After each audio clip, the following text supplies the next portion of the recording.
जिस तरह इस्लामाबाद खेली है ना इमाद के साथ, उनके पास पूरा प्लान था। उन्होंने पैनिक नहीं किया कहीं भी।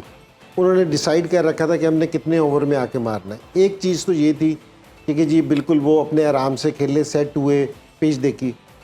दूसरी चीज़ ये थी कि हमने पहले भी एक बात की थी कि 12 से 13 की एवरेज, जिस टाइम ये अभी बात कर रहे थे ना आपके कि जी जिस टाइम उन्होंने 4 आउट कर लिए थे, उन्होंने वो उसको अपनी ना ग्रिप मजबूत नहीं की उस टाइम कि एवरेज को 15 पे नहीं लेके गए।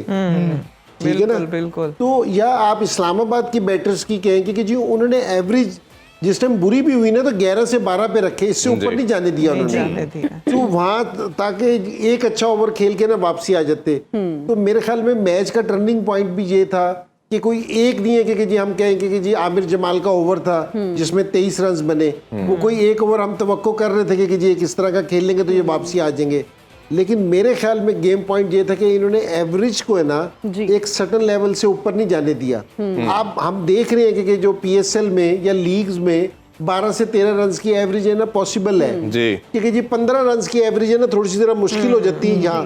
तो ये इस्लामाबाद को क्रेडिट जाता है क्योंकि जी उन्होंने इस चीज़ को ना कंटिन्यू करते रहे हैं क्योंकि जी थोड़ा थोड़ा स्कोर सिंगल्स के साथ भी, लेकिन बीच में एक चौका मार दिया कि 9-10 रन करते रहे हैं ताकि वो एवरेज है ना इतनी ही रहे। तो लेकिन फिर क्रेडिट दिया जाएगा, आज की इनिंग्स है ना वैसे तो एक मैच जीते हैं लेकिन जिस तरीके से जीते हैं ना ये वाली इनिंग्स देखनी चाहिए क्योंकि जिस प्लान से खेलने ना वो बहुत जबरदस्त था। बिल्कुल। अगर हम बात करें बाबर की तो बाबर भी जैसा मैंने जार भाई से पूछा कहीं ना कहीं कंप्लेसेंट हो जाते हैं, इनोवेशन नहीं करते। जैसे कारब यकूब का ओवर याद होगा, हमने बड़ा डिस्कस किया था कि वो प्लान था कि नहीं, रिस्क लिया, वो पे ऑफ कर गया। तो आप इस वाले से दोनों की कप्तानी को कैसे देखते हैं? तो आपको क्या लग रहा था कि वो प्लान किया था या ये अभी तक हमें समझ नहीं क्योंकि दोबारा नहीं ना किया, वो एक दफा ही हुआ। वो ये कि वहाँ इसको ना थोड़ा सा प्रेशर डालना चाहिए था। प्रेशर है ना आप दो तरीके से डाल सकते थे, या तो आप एक विकेट ले जाते, अगर आप विकेट लेने पे नहीं जाते ना तो फिर ये तो कि आप एवरेज को ऊपर ले जाते हैं दो तरीके से ताकि वो हिट मारे। फिर आप जिस टाइम एवरेज ऊपर लेके जाते हैं ना तो फिर है ना जो बैटर होते हैं ना वो चांस लेते हैं कि जी हम इस एवरेज को कम करें।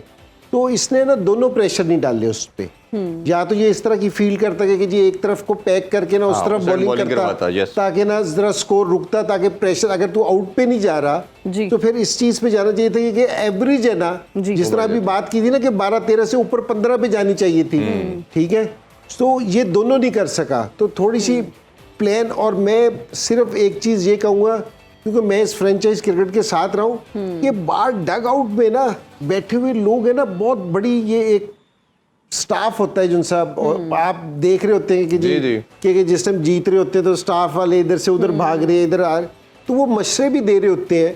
तो ये पूरा जिस टाइम आप फेलियर होता है ना ये फिर सारों का इस चीज़ का ये फेलियर है कि जी आपने ये वाला प्लान क्यों नहीं किया।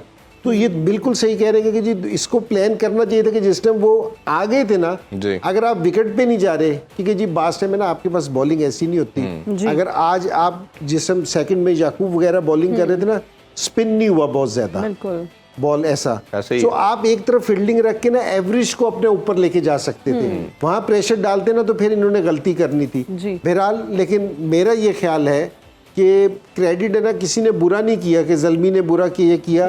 मेरे ख्याल में क्रेडिट है ना हैदर को और इमाद को देना चाहिए। एक्सीलेंट इनिंग्स क्योंकि जी बेहतरीन, क्योंकि जी उन्होंने जितनी भी सारी प्लानिंग थी ना सबको फेल कर दिया। और मैं ये कह रहा हूँ कि जी इस पे किसी को गलत नहीं कहना चाहिए। क्रेडिट है ना गोज टू इन बोथ दोनों को।